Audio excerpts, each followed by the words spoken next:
Yes. So, Harry, do you have any evidence of lectin damaging the intestinal system or creating intestinal permeability? Thank you.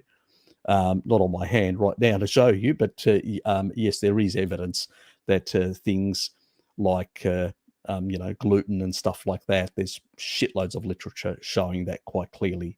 So, but I'm not going to go racing away chasing it for you. There's plenty of others that have actually in the carnivore community and in the low carb community that have actually done videos on that. All you have to do is just Google and look for the ones that have actually showing scientific research and mechanistic studies and biopsies where they've actually done actual physical biopsies to see those things.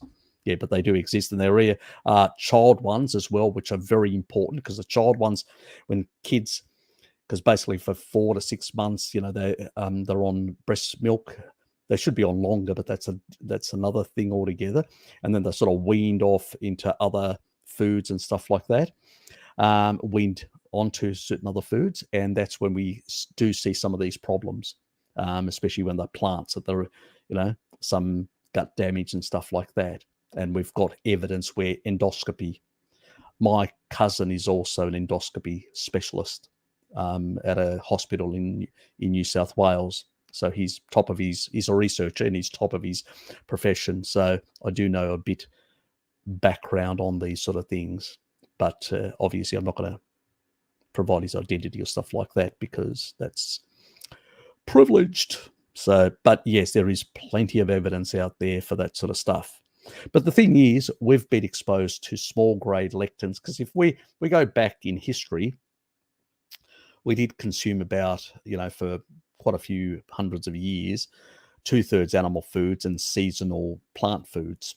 So about a third of our diet came from plants, sometimes more, sometimes less. And those populations that actually had bigger intakes had more problems. And we know that from the Egyptian data, that even without refined sugars, they had cardiovascular disease.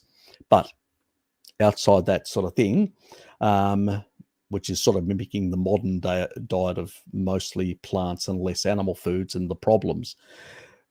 But the actual with the lectin research, if you go back historically, it was less of a problem. And the reason for that is because people were consuming raw milk, and raw milk has a thing called lactoferrin.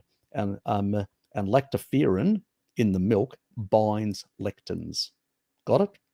The other thing is they used to prepare the foods that had these anti-nutrients in a way where they used to ferment them. They used to basically, allow them to, break down their anti-nutrients, like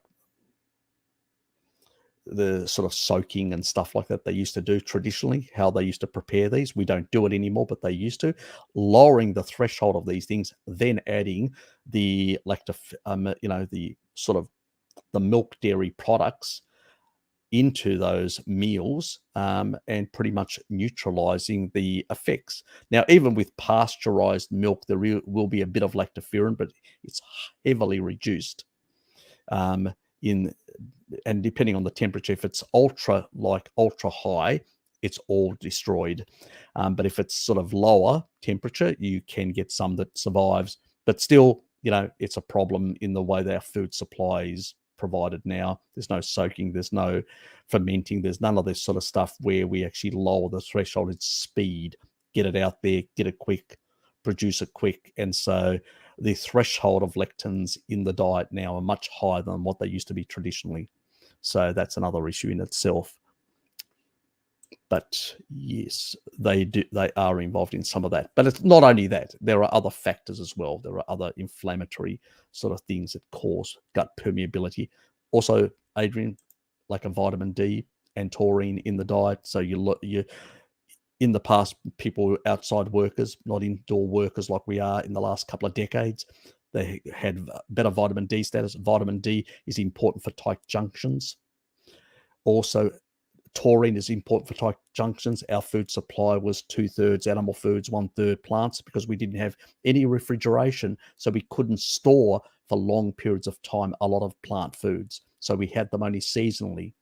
So our primary foods were dairy and meats and seafood.